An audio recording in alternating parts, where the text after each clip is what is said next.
பிரபல நடிகையை காரில் கடத்தி பாலியல் வன்கொடுமை செய்த புகாரில் நடிகர் திலீப் கைது செய்யப்பட்டதை தொடர்ந்து நீதிபதி ஏமா கமிட்டி வெளியிட்ட அறிக்கை கேரள திரையுலகமே ஆட்டம் கண்டுள்ளது.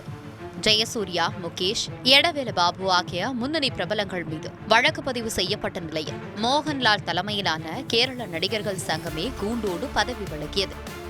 இந்நிலையில் தமிழ் திரையுலகிலும் பாலியல் வன்கொடுமை நடப்பதாகவும் பலர் தற்கொலை செய்ததாகவும் நடிகையும் தொலைக்காட்சி தொடர் தயாரிப்பாளருமான குட்டி பத்மினி பரபரப்பு குற்றச்சாட்டை முன்வைத்தார். சின்மைக்கு ஆதரவு தெரிவித்தவர்களை நடிகர் சங்க முன்னாள் தலைவர் ராதா ரவி உறுப்பினர் அட்டை கூட வழங்காமல் புறக்கணித்ததாகவும் அவர் கூறினார். ஸ்ரீரெட்டிக்கு நடிகர் சங்க உறுப்பினர் அட்டை மறுக்கப்பட்டு தொலைக்காட்சி தொடர்களில் நடிக்கக்கூட தடை விதிக்கப்பட்டதாகவும் குட்டி பத்மினி புகார் தெரிவித்தார்.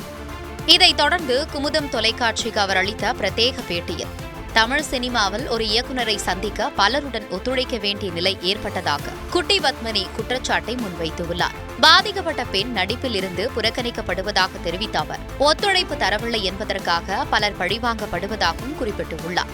சிறிய நடிகைகள் மட்டுமே புகார் அளிக்க முன்வருவதாகவும் பெரிய நடிகைகள் இயக்குநர்களை பகைக்க மாட்டார்கள் எனவும் அவர் தெரிவித்துள்ளார். தமிழ் இண்டஸ்ட்ரியில அப்படி இல்லங்கிற மாதிரி சொல்றாங்க, பட் அது உண்மையாங்க மேம்?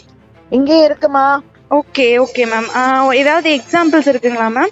முக்கியமான யாராவது வெளில சொல்ல முடியாம? சின்மையை சொல்லியிருக்காங்க, ஸ்ரீரெட்டி சொல்லியிருக்காங்க, நிறைய பேர் வந்து டிவில யூடியூப்ல நிறைய கேர்ள்ஸ் வந்து சொல்லியிருக்காங்கம்மா. ஓகே மேம், அதெல்லாம் உண்மைதானுங்களா? உண்மைதாம்மா. டிவி சீரியல் ஆக்ட் பண்ண ஹீரோயின்ஸ் நிறைய பேர் யூடியூப்ல பேசியிருக்காங்க. ஓகே அப்புறம் சாந்தி வில்லியம்ஸ் பேசியிருக்காங்க. ஓகே நிறைய பேர் ஓப்பனா யூடியூப்லயே பேசியிருக்காங்க. நான் பேசியிருக்கேன் 5 வருஷத்துக்கு முன்னாடியே. ஓகே இதுல வந்து பெரிய ஆக்டர்ஸ் யாராவது இன்வால்வ்ட் இருக்காங்களா மேம்? அது வந்து யார அவங்களோட அந்த ப்ராப்ளம் ஃபேஸ் பண்ணாங்களோ அந்த ஹீரோயின்ஸ் தானே வந்து சொல்ல முடியும். ஓகே இல்ல கேட்டீங்கன்னா நான் தனிப்பட்ட முறையில எப்ப எப்படி சொல்றது சொல்லுங்க. Okay ma'am. இல்ல உங்களோட என்டிடிவி அந்த இல்லாத போது நான் அந்த இடத்துல இல்லாத போது நான் சொல்றது கரெக்டா இருக்காது. ஓகே மேம், புரியுதுங்க மேம். இப்போ அந்த என்டிடிவி பேட்டி கொடுத்திருந்தப்போ என்ன சொல்லிருந்தீங்கன்னா தமிழ் இண்டஸ்ட்ரீஸ்லயும் இது இருக்கு, அதே மாதிரி நிறைய பேர் அதனால தற்கொலை பண்ணிட்டாங்கன்னு சொல்லியிருந்திருக்கீங்க. சோ அந்த மாதிரி விக்டிம்ஸ் யாராவது பண்ணிட்டாங்கன்னு சொல்றது வந்து என்னன்னா, இப்போ வந்து ஒருத்தங்க டிவி ஆர்டிஸ்ட் பத்தி சொன்னேன். ஓகே டிவி ஆர்டிஸ்ட்ல நிறைய பேர் வந்து அந்த மாதிரி இன்வால்வ் ஆயிடுறாங்க. அங்க வந்துட்டு அதுக்கப்புறம் அவங்களுக்கு அந்த ஃபேம் அதுக்கப்புறம் அவங்க ஏதோ ஒரு இதுல அவங்களுக்கு லவர் வந்துடுறாங்க. அப்ப அவங்க ஒப்ளைஜ் பண்றது இல்லைன்னா அது வேற மாதிரி போய் கடைசியில அவங்களுக்கு வந்து ப்ரொஃபஷனும் இல்லாம. மேம், இப்போ அந்த மாதிரி நம்ம கம்ப்ளைண்ட் கொடுத்தா அந்த நடிகர் சங்கத்துல ஏதாவது ஆக்ஷன் எடுக்கிற மாதிரி நமக்கு ஏதாவது ஹோப் கொடுக்குறாங்களா மேம்? நீங்க நடிகர் சங்கத்துல இல்ல, நீங்க போலீஸ்ல கொடுத்துட்டு நாங்களும் கூட வந்து உங்களுக்கு ஒத்துழைக்கிறோம்னு சொல்லியிருக்காங்க. ஓகே, இப்போ ரெஸ்பாண்ட் பண்றாங்க அப்படின்னு அன்னைக்கு மீட்டிங்ல சொல்லியிருக்காங்க. ஆனா 5 வருஷமா இத பத்தி எதுவும் வந்துதான் எனக்கு ஒண்ணும் தெரியல எனக்கு சரியா. சோ இனிமேதான் வெயிட் பண்ணி பார்க்கணும். ஓகே, இந்த விஷால் ஸ்ரீரெட்டி மேட்டர் கூட நேத்துல இருந்து ஒரு பெரிய பிரச்சனையா இருந்திருக்கு. சோ அதுலயும் உங்களோட நிலைப்பாடு என்னங்க மேம்? பேசிக்கா வந்துமா இதுக்கு தண்டனைங்கிறது ஸ்ட்ரிக்டா கொண்டு வரணுமா? சொல்ற பொண்ணை வந்து பேன் பண்றது தப்பு. ஸ்ரீரெட்டியா இருக்கட்டும், ஒருத்தவங்க வந்து கம்ப்ளைண்ட் பண்றாங்கன்னா அவங்களை ஏன் பேன் பண்றீங்க? அவங்க கார்டை ஏன் எடுக்கிறீங்க? அவங்க கார்டு கொடுக்காதீங்க, அவங்க நடிக்க கூடாது அப்படின்னா நீங்க என்ன சொல்றீங்க? நீங்க வந்து அது ஒரு பிளாக்மெயில் தானமா? அது கம்ப்ளைண்ட் பண்ணனா உங்களுக்கு ப்ரொஃபஷன் போயிடும். எனக்கு ஒரு விஷயம் ஒரு சேனல்ல நடந்தது. அப்ப நான் அது முடியாதுன்னு சொன்ன உடனே என் சீரியலை கேன்சல் பண்றாங்க. அப்ப இது பிளாக்மெயில் தானமா? ஓகே அப்ப நமக்கு 50 லட்சம் லாஸ். அப்ப என்ன பண்ண முடியும்? பரவாயில்ல. அதே மலையாள இண்டஸ்ட்ரீஸ்ல அதே ஃபேஸ் பண்ணி அவங்க என்ன அலிகேஷன் வச்சாங்களோ சேம் இங்க தான் நடந்துட்டு இருக்கு. பட் ஆனா ஃபியூச்சரை பத்தி பயப்படுறதுனால யாரும் வெளில வந்து பெருசா கம்ப்ளைண்ட் பண்றது இல்ல. அதனாலதான் சீக்கிரமா எல்லாரும் ஒவ்வொரு பாய் ஃப்ரெண்ட செட் பண்ணிட்டு அதுக்கப்புறம் அவங்க வந்து பாய் ஃப்ரெண்டோடயாவது அட்லீஸ்ட் அப்பவாவது மத்தவங்க அப்ரோச் பண்ணாம இருப்பாங்கன்னு சொல்லிட்டு செட் ஆயிடுறாங்க. Okay ma'am. இப்போ இந்த மலையாள இந்த ஹேமா கமிட்டி அறிக்கை வந்தப்போ ஒரு 15 பேர் கொண்ட ஒரு பெரிய மாஃபியா தான் அது ஆண்டுட்டு இருக்காங்க. ஆனா அந்த 15 பேருக்கு என்ன பண்ண போறாங்க ஒண்ணும் தெரியல. அந்த மாதிரி தமிழ்லயும் அந்த மாதிரி ஏதாவது ஒரு 4-5 பேர் இதுதான் இது பண்றாங்க, இல்ல அவங்களுக்கு ஏதாவது அதெல்லாம் நடக்குது அந்த மாதிரி ஏதாவது தகவல் இருக்குங்களா? நிறைய வருதேம்மா, நிறைய வந்து நீங்க யூடியூப்லயே வந்து என்னென்ன நடக்குதுங்கிறது நிறைய வருது. அதுல நீங்க தான் பார்த்து முடிவு பண்ணணும். ஓகே, ஹேமா கமிட்டி தான் அதை முடிவு எடுக்கணும். நான் யார் அது என்ன நான் பக்கத்துல இல்லையே.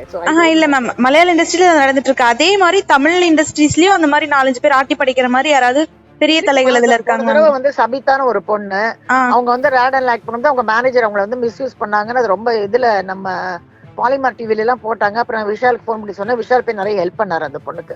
ஓகே. பண்ணி அப்புறம் அந்த பொண்ணை வந்து சீரியல்ல இருந்து தூக்கிட்டாங்க. பட் அப்புறம் அவர் ஏதோ படத்துல எல்லாம் கூட 1-2 வேஷம் வாங்கி கொடுத்தாரு. ஓகே. இருக்கு, ஹெல்ப் பண்றவங்களும் இருக்காங்க, ஹெல்ப் பண்ணாம இருக்கிறவங்களும் இருக்காங்க, பேன் பண்றவங்களும் இருக்காங்க. பட் அதெல்லாம் சின்ன ஆர்டிஸ்டுக்கு தான் நடக்குது. பெருசா பெரிய இருக்காங்க யாரும் வந்து சொல்ல போறது இல்ல. எல்லாருக்குமே ஃபியூச்சர் யாருமே வந்து ஹீரோ பகச்சுக்க மாட்டாங்கம்மா. யாருமே வந்து ஒரு பெரிய டைரக்டர் பகச்சுக்க மாட்டாங்க. சலசலப்பெல்லாம் இந்த சின்ன சின்ன ஆர்டிஸ்ட் கிட்ட இருந்து தான் வருது. ஆக்சுவலா வரணும்னா பெரிய ஆர்டிஸ்ட், மலையாளத்துல பெரிய ஆர்டிஸ்ட் தைரியமா வந்துட்டாங்க வெளியில. பார்வதி நிறைய பேர், மஞ்சு வாரியர் உட்பட நிறைய பேர் வராங்க. Hats off to her. Parvati தான் மெயினா. ஓகே. பட் ஆனா இங்க அந்த மாதிரி யாராலையும் சொல்லவே முடியாதுல்ல மேம். அதே அப்புறம் ரஞ்சினின்னு அவங்க இப்ப லாயரா இருக்காங்க. அவங்க முதல்ல பாரதிராஜா படத்துல எல்லாம் ஆக்ட் பண்ணிருக்காங்க.